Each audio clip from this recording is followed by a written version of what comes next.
Morning.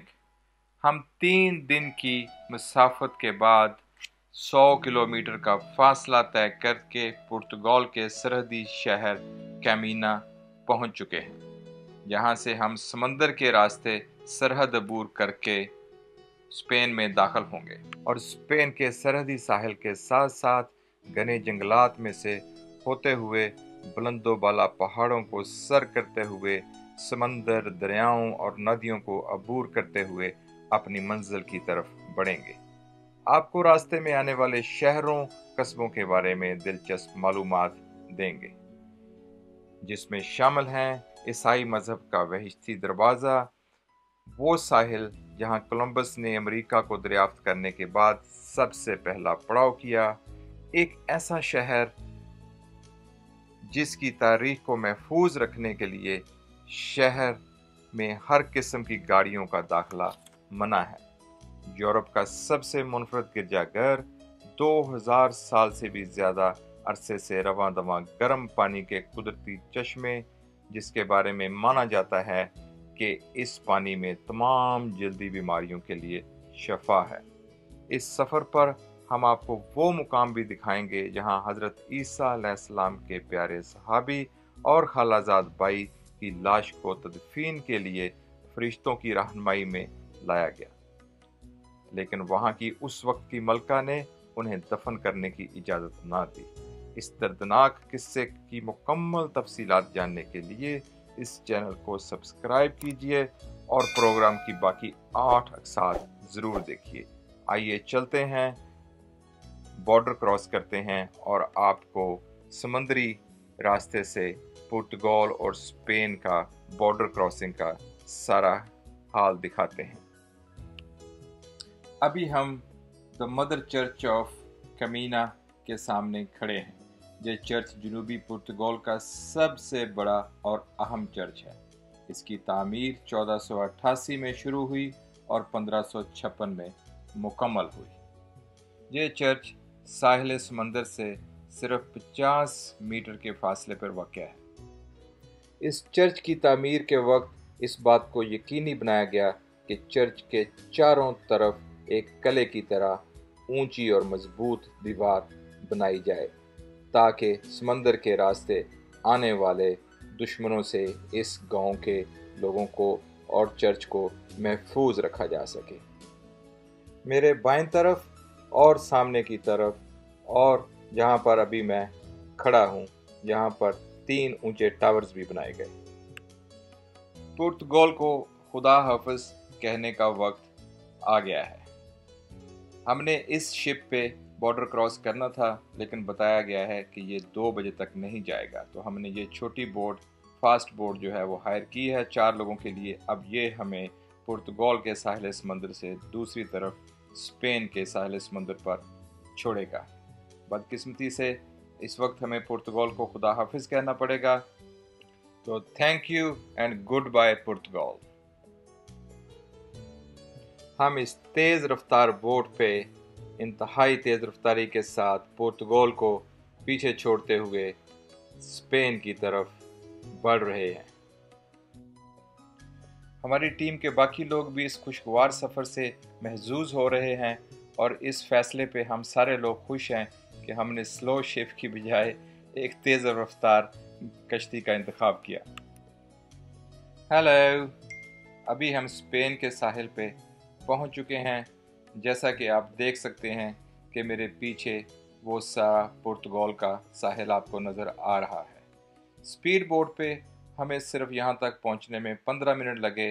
अगर normal ship पे आते तो उस पर तकरीबन आधा घंटा लग जाता है। अभी 200 किलोमीटर का सफ़र बाकी है, जिसे हम अगले 7 दिन में मुकम्मल करेंगे।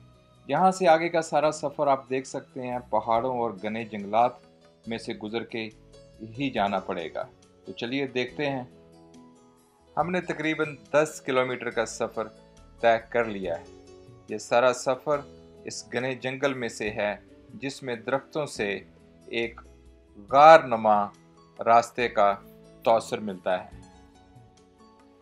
जब से हमने शिप छोड़ा है, तब से तकरीबन 5 किलोमीटर हम इन पहाड़ों पे और जंगल में से चढ़ाई चढ़ रहे थे।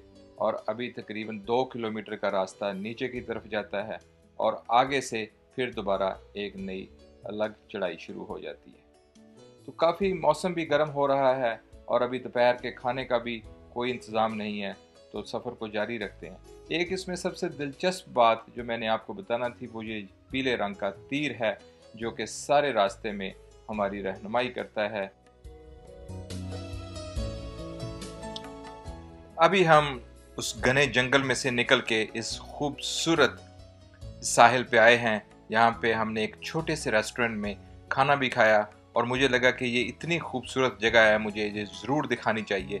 अगर आप मेरे पीछे देखें, ये छोटा सा 20-25 घरों पे मुश्तमिल एक छोटा सा गांव है, लेकिन इस गांव की इतनी खूबसूरती ने मुझे मुतासर किया कि मुझे लगा कि ये जगह आप लोगों के साथ शेयर ज़रूर करनी चाहिए।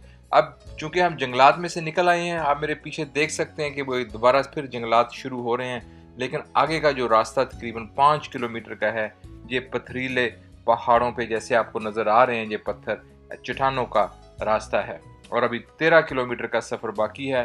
तो मेरा ख्याल है कि चलते हैं।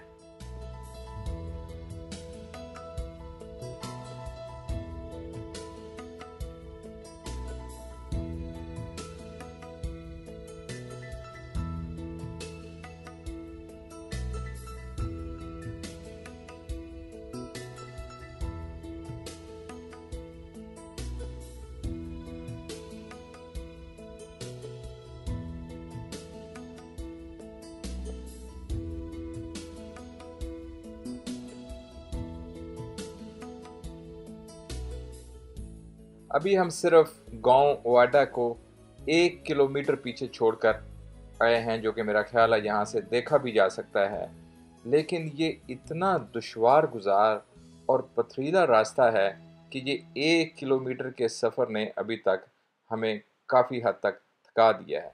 और जैसा कि अगर आप मेरी इस तरफ को देख सकें, ये रास्ता जिस पे हम अभी जाएंगे, ये सारा पथरीला रास्ता है, कोई प्रॉपर जो है वो चलने के लिए रास्ता नहीं है और सारा पहाड़ों के दरमियान में से गुजरता हुआ ऊपर को जा रहा है। तो चलें देखते हैं।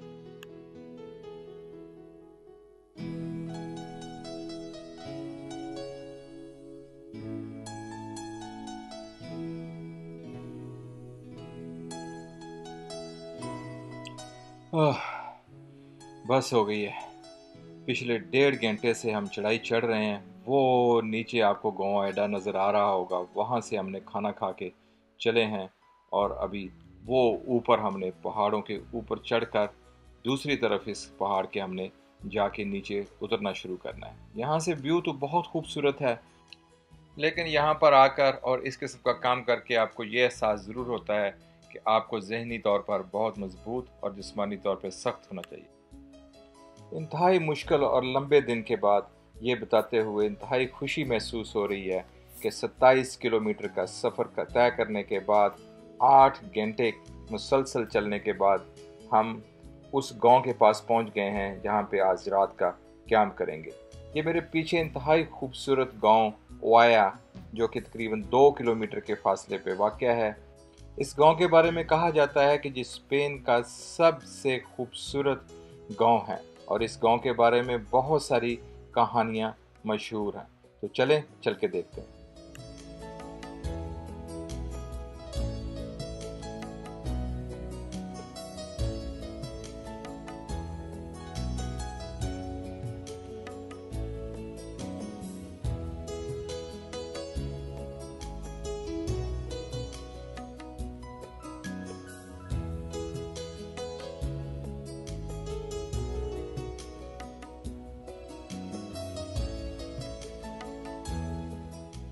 ओह ओह ओह ओह, पिछले 9 घंटे से चल रहे हैं और तकरीबन 30 किलोमीटर का सफ़र कर लिया है। वो पीछे गांव में हमें कोई कमरा रहने के लिए नहीं मिला।